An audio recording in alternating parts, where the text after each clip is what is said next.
In this week's episode, we're talking divorce, and I'm flying solo, not because Claire and I have got divorced, but we just had a scheduling clash. We'll be talking to Kate Daly of Amicable, whose own divorce experience caused her to look around and see that there was a gap in the market for a service that would help couples actually talk and reach a mutually beneficial agreement around their divorce that would be sheltering for themselves and their children. So Kate has some really useful advice on this podcast. I think you're going to love it. If you've gone through a divorce, are going through one, are thinking of one, there's some really solid advice here, and also advice on how to repair and look after your relationship. Hope you enjoy it.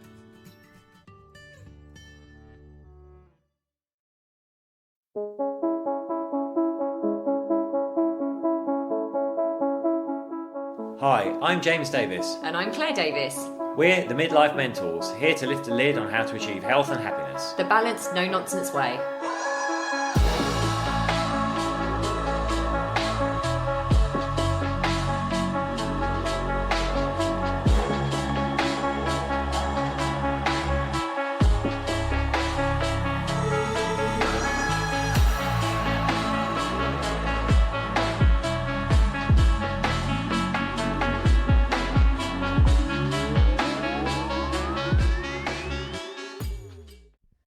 Hello and welcome to another episode of Midlife Mentors with me, James. And there is no Claire following on. I am flying solo today. Well, almost solo, because of course I do have a guest with me. And we're going to be talking a hot topic that I think does affect a lot of people, especially midlife, which is divorce. But before we introduce our guest, just a little update on what Claire and I have been up to since the last podcast. Well, we were meant to have our talk at Soho House, but with the end of the Screen Actors Guild, they suddenly had an influx of bookings and cancelled loads of events, ours being one of them. So sadly, that went by the wayside, but will be picked up again in January, and hopefully with another range of topics added on as well. So further dates for that. Other than that, we've just been keeping swimming in the Lido. The temperature is getting colder and colder, 8 degrees this week. And it's currently sunny but cold in the UK here. So I'm sure that water temperature is going to be down another degree by the weekend. So we're loving it. It's very invigorating, but it's going to be an experience. We've committed to swimming all through the winter. So yeah, let's see how that goes. Anyway, without further ado, let me introduce my guest. So I'm joined today by Kate Daly of Amicable, which is a divorce specialist service. And she's also the host of the Divorce Podcast. Welcome, Kate. Oh, welcome. Thank you, James. It's lovely to be here. I was just thinking about your cold swimming. I have a cold shower in the morning, but that's not quite the same. I'm not sure the temperature gets down to 8 degrees in my cold shower, but yeah, good for you. Well, it's very good you do that. I actually finish every morning. I have a normal shower, and then I go cold at the end for like 1 to 2 minutes. Same.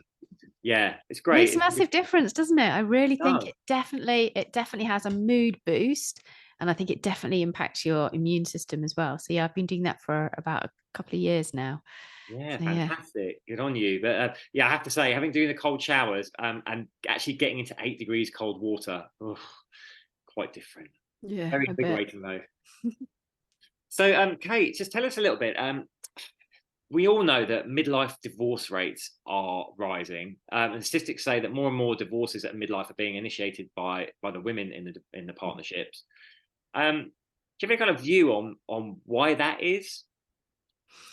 Well, yeah, you're right. The sort of average age or the peak age for getting divorced is around 42 for women and around 44 for men. So it is a real midlife kind of issue.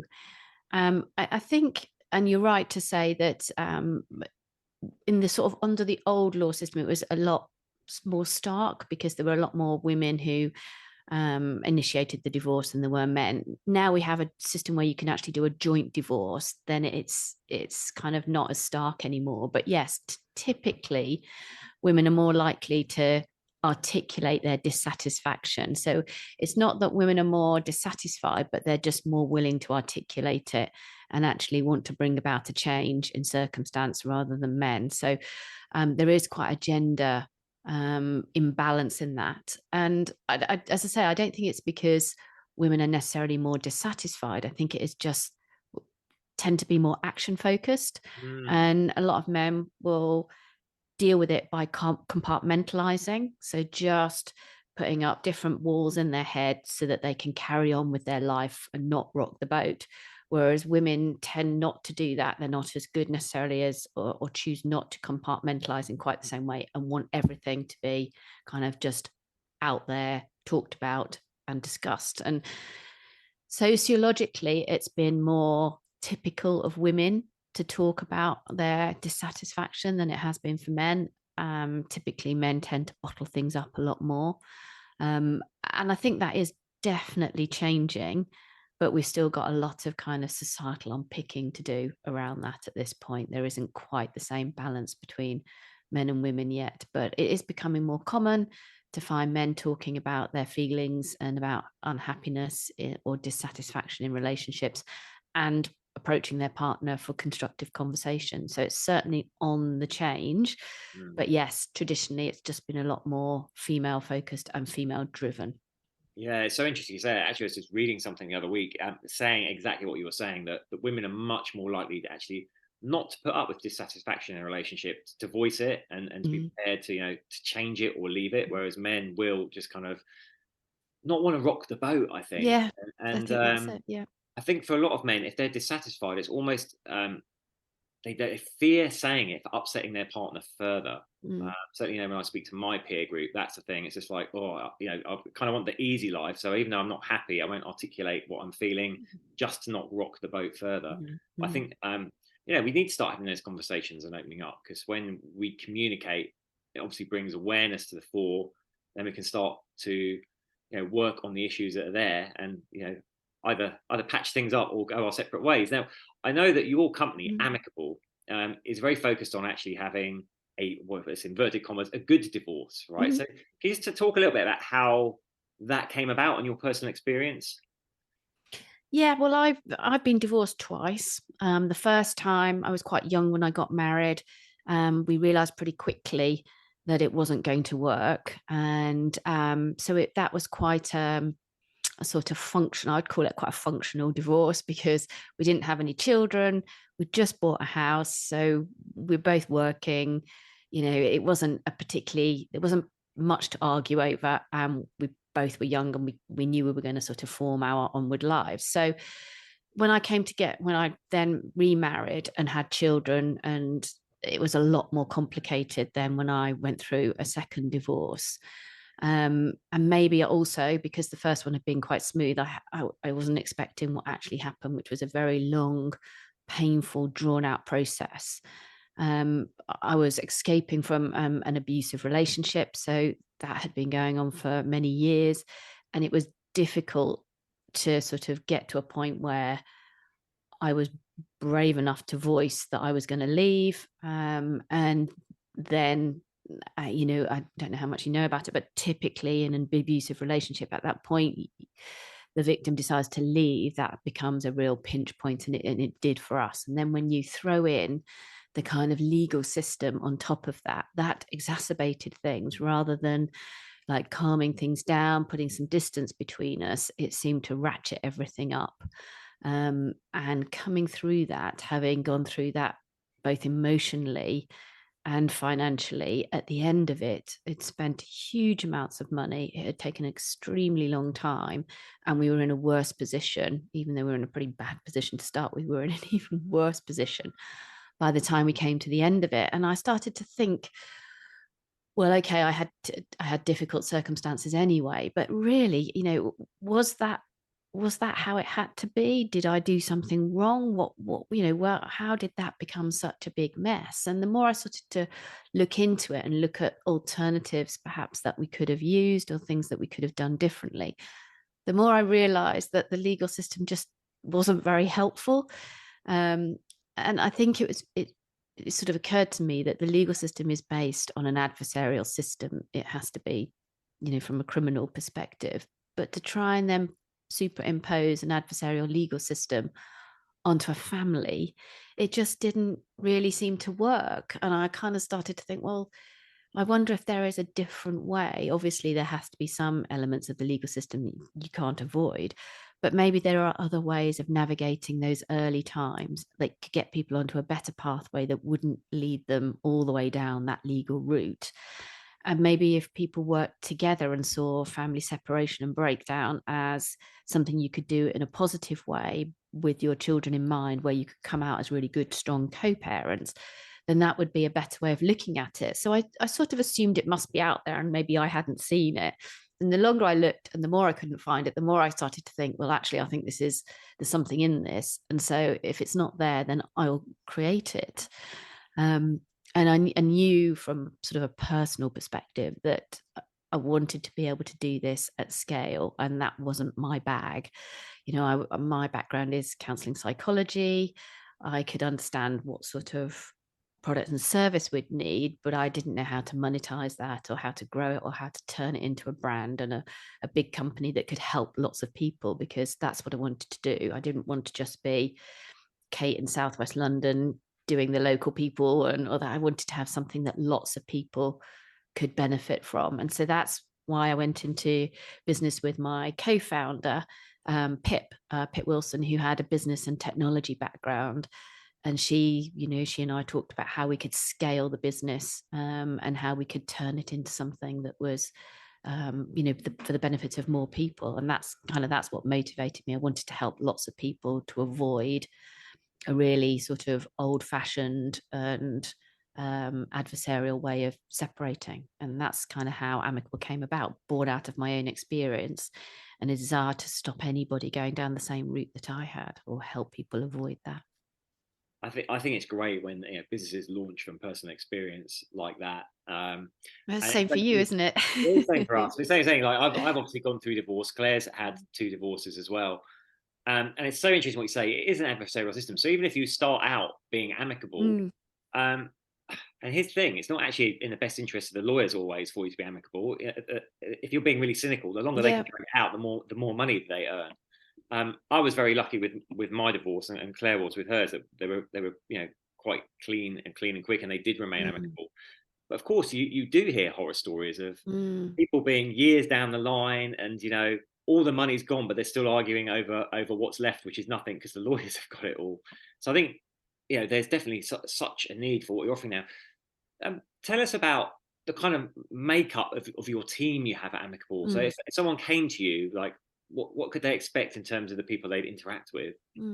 I know it's not just lawyers, is it? It's all kinds of. No, well, we sort of bill ourselves as we're not a legal, so we're not a legal service. We're not solicitors. So we do have some solicitors who have chosen to work with us, and they are people who have given up what's called their practice certificate. So they're not practicing as lawyers, but they're practicing in the amicable way. So we use a process called Grow, which lots of your listeners may have heard of, because it's a very simple coaching model. And so when people come to us, we're helping them come to agreements as a couple or as a family, using the model of setting goals. So what would a good outcome look like? We look at the reality of their situation, which is sometimes called in legal sort of terms, the financial disclosure. So what have you got? What assets as a family do you own? And then we say, well, look, if these are the goals, this is what a good outcome would look like. This is what you envisage, life to be like at the end of this process. And these are the resources we've got to play with. How can we best split these resources to meet these goals? And that gives a series of options, the O of Grow. And we look at the different options and we might stress test them. Will they work in 10 years' time, 20 years' time? Will they work if the children do X or Y? We look at all the different things that could happen in life and sort of stress test them, or we might do some cash flow modeling around them to make sure that they actually work. And then we look at the different options and we try and help people negotiate around a particular option, one that suits the whole family. And we help them then negotiate the fine detail. And that becomes the W, what we're going to do. And then obviously we turn all of that work into all of the legal documents that people need. And we manage the court process for them going in front of the court.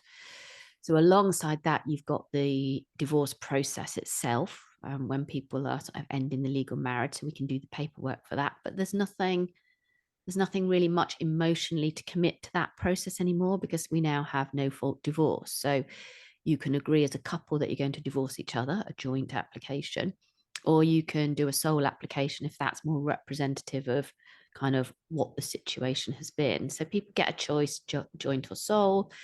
And then that is just an administrative process. But the sort of people that you encounter through our process come from a variety of backgrounds. So some of them, as I say, are lawyers who've given up their practice certificate because they don't want to work with individuals anymore, and they don't want to, be using that system to get more for one person, which means you're getting less from another. So we've obviously got lawyers who've given up their practice certificates, and then we've also got people who've come from perhaps a mediation background.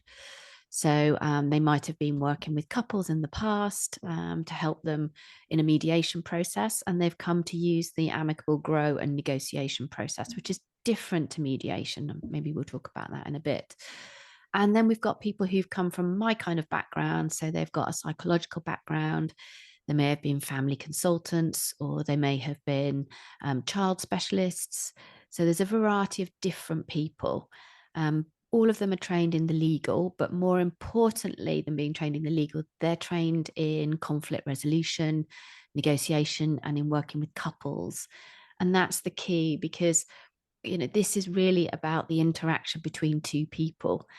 And there isn't a lot of legal stuff in most people's divorces, unless there's complicated trusts or complicated jurisdictional issues or those sort of things, which for most of us there isn't. Then realistically, the difficulty and the anxiety that divorce creates is a human issue rather than a legal issue. And we always say divorce is an emotional issue with legal and financial consequences. So if you attend to it as an emotional issue and you work with people going through that sort of journey of change, then that's how you help people to stay on track, to stay focused on what's right and good for them, what's right and good for the family. And most importantly, that's what allows them to continue, if they've got kids, to continue to be really good co-parents in the future. And that's the most important thing, because all of the studies show it's not the divorce itself that impacts children, but it's the way it's handled by the parents. So there are lots of studies that show your children can achieve as much academically, socially, and emotionally as any other child, even if you're divorcing, if you can handle it in the right way. And that has to be the biggest incentive for anybody going through a divorce. Yeah, of course, it's a massive one. And also, common sense would tell you, if you can be amicable and discuss things kind of rationally, you're going to get a better result for both people. But you must come across cases where one partner is feeling wronged and is very vindictive and just doesn't want to go down that path. So what would happen then? Yeah, I mean, like you say, it's rationally, of course, this is the right way of doing it, but we're not always being rational at points of stress and at points of change. Of course, we're not. So it's not that you have to be in a really good place to come and use the amicable service. We are used to dealing with people who are suffering, who are deeply sad, who are deeply hurt, and sometimes they're very angry. And there's different things. There are some people for whom this service just isn't going to work. But I always think that you should at least have a discussion about it, because everybody thinks, in the heat of the moment when a relationship has broken down, nobody thinks particularly highly of their partner.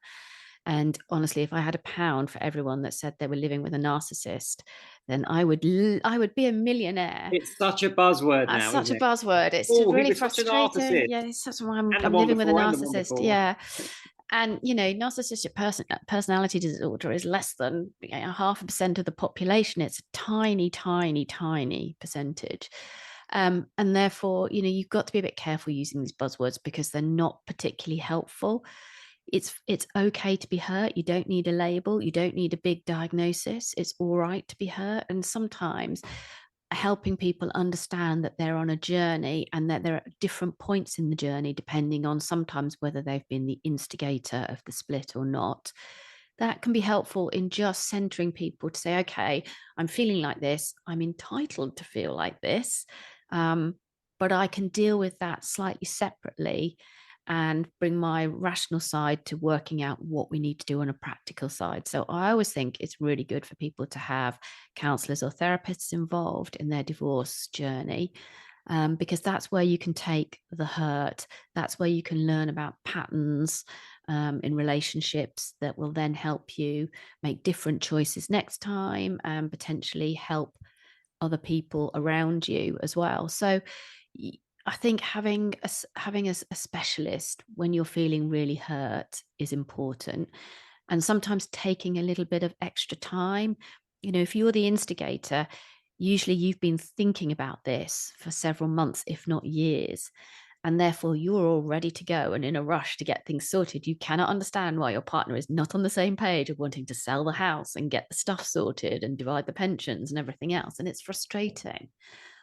But they are in a very different time frame to you. And so some patience at the beginning can save you huge amounts of time and huge amounts of cost. So that's a really key thing. Just if you are in that really hurt and angry state, it usually indicates you need a bit more time. Now, the sort of $10 million question is, well, how much time do you give somebody before you kind of label them as stalling and not willing to engage? So I think for everybody, the starting point is give your partner some time.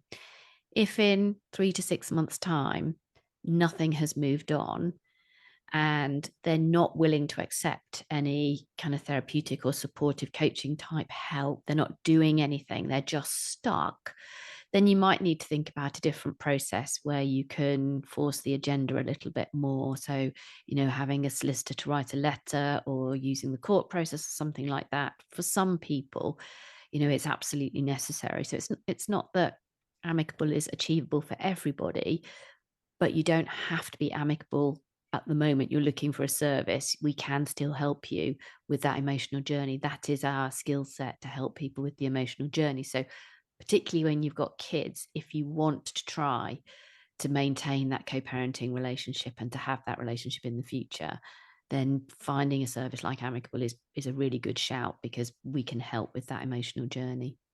Fantastic. I love your advice there about keeping your boundaries but having patience at the start. So I think Yeah. that is so important, and knowing kind of where you are and where the other person is, or at least having an understanding of that is Yeah. so important.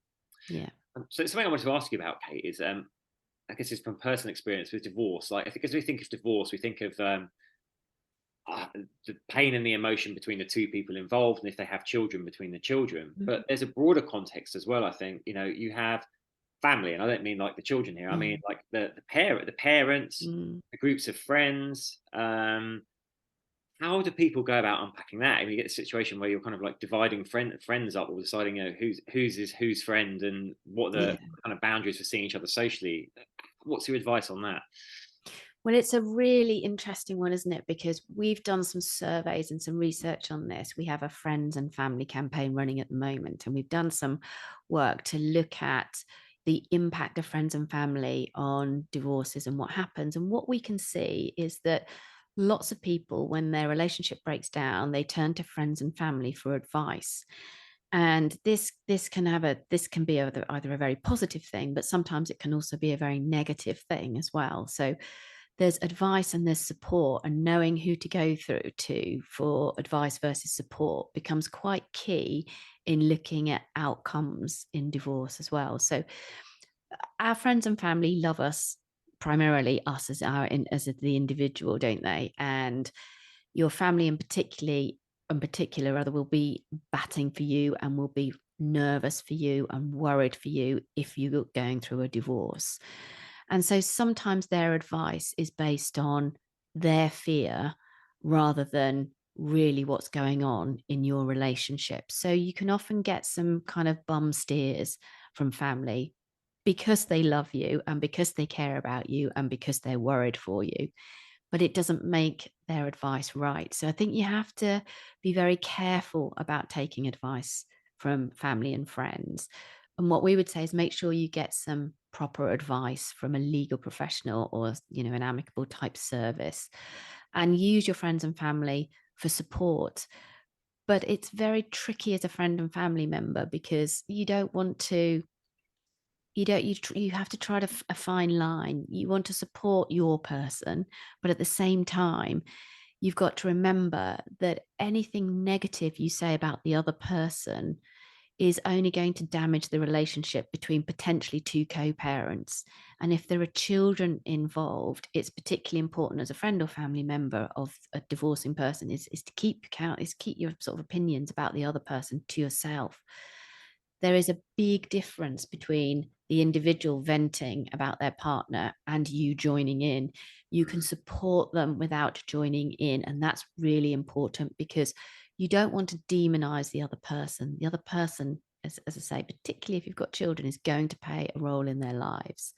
And therefore, it's really key to try and support rather than kind of slag off the other person and to make things worse. Chime in with that. Never liked her. Here are the Exactly. reasons why. Yes. Yeah. Yeah, I mean, it's natural. We all do it, don't we? And we think that by agreeing with our friend or family member, we're being supportive. But you can be supportive in lots of different ways. You can just listen. You don't have to comment. You don't have to go down the rabbit hole with them. You can try and keep them being as even-handed as they can and trying to see the other person as the other parent, for example, rather than just as the person who's hurt them, to help them separate the relationship that they have with their ex with the relationship they want their kids to have with their ex, and to remember why they married them in the first place or why they got together in the first place, and to try and keep some of those things in mind, in the longer term of being a good friend to them, because ultimately you want them to heal. And the bitter recrimination isn't particularly helpful for healing or moving on. And none of us as friends and family can ever know what's actually gone on in a relationship. There are always two sides, and there's always the other perspective.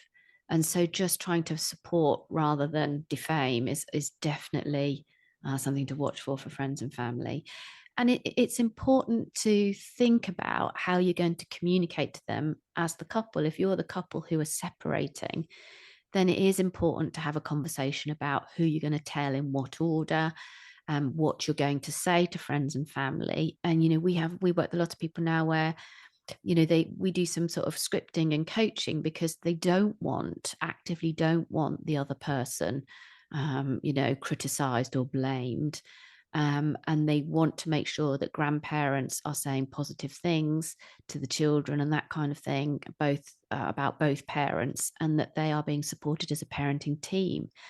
So you can do quite a bit of work on, what you want to say and have a comms plan effectively for your friends and family so that you're on the same page from the beginning. And that can really help because it gives you the control then as well. So divorce is often a time where we feel completely out of control, completely at sea. But actually, if you can have a session with your partner and sit down and say, right, let's think about who we're going to tell and what message we're going to give, and let's be on the same page about it, that's really powerful because then everybody in your circle has the same message and is talking in the same terms. And that helps protect your children. And it means your children aren't going to overhear anything from there when they're at their friends' houses or anything like that. It just gives you that sense of control back when you probably need it the most. So That's great advice. I love that about having a joint comms plan so that yeah, everyone's on the same page and you kind of stop those whispers and the gossip. Great. yeah. So, Kate, if someone's like thinking about initiating a divorce, or they're down the road and it's not going as they want, how can they reach out to you and find you?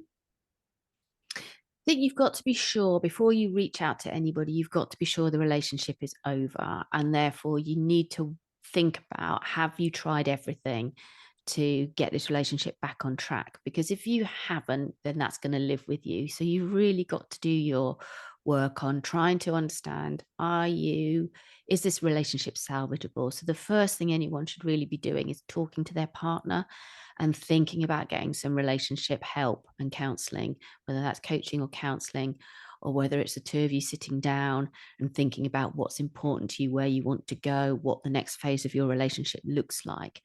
So the first thing I'd say to anyone is don't reach out to a divorce service when you're trying to actually decide whether or not the relationship is over. Reach out to each other, reach out to a professional who can help you to identify whether or not the relationship is salvageable. And we do have some blogs on, is it over? Should I leave? That kind of question. There are lots of books and exercises you can do, in terms of self-care thinking, to help you think about whether or not this relationship is giving you what it needs, and whether there are changes or whether there's something more fundamental about it that means it's over. But if it is over, and it being over doesn't have to be a bad thing, it might be sad because it's the end of something, but it doesn't have to be a bad thing. And particularly when you've got children, you are thinking about, you don't want to be modeling a bad relationship. So this whole notion of staying together for the children is one that we don't hold any store by, because kids will be happy when their parents are happy. So happy separated parents are much better than unhappy together parents. So that's a real kind of thing for people to think about. This notion of just staying together because it's what you should do or it's better for the children is a non-starter. Kids are watching your relationship, and they're learning relationship behaviors from yours. So if you're not in a functioning relationship, then you're just paying that forward to them, and that's not good. You want to be able to model to your kids that if your relationship is in trouble, there are things you can do about it. But if it's come to its end, then you go your separate ways, and you become happy separated parents. So that's really key. But if they've decided the marriage is over, then we offer free 15-minute calls to people. So you can ring up individually, because sometimes it's hard to do it as a couple straight off. But you can ring up individually to start with, book a call with one of our experts, and we'll talk you through the divorce and separation landscape, the sorts of things you need to think about. The first thing we're going to talk to you about is find a process that works for you. And it's not always the amicable process. It might be mediation. It might be going to a solicitor. It might be going through arbitration, or it might be because there are safety concerns using the court. So we'll talk about, what's best for you as an individual and you as a family, and try and steer you to find a process that works well for you. If it's the amicable process, fantastic. The next part of that would be then to get your partner onto a call, because as I say, we're a couples service, so we only work with couples. So for some people, they've been thinking about it a long time. They don't feel traumatized or upset by the split. And therefore, for some of those people, they'll want to book a joint call straight off. And we can have a joint call with them, talk about their goals, what they want out of a process, and create a divorce plan for them. And then we go from there. Oh, I think it's great that this service is out there, it exists, that you've created this thing. Thank you so much, Kate. I know people are going to really love this. How can people find you? What should they go to find out more information and book that call? Go to our website, amicable.co.uk. On the front page, you'll see book a 15-minute call. So you can book an individual or a joint call. That's absolutely fine. We're on all the usual places. Amicable World is our Instagram. We're on Twitter, LinkedIn if you want to connect with us. So yeah, all the usual places. And if you search Amicable Divorce, we'll come up, or Amicable World for Instagram. Brilliant. Thank you so much, Kate. It's been great having you on. Have a fantastic day. Thanks, James. Lovely to talk.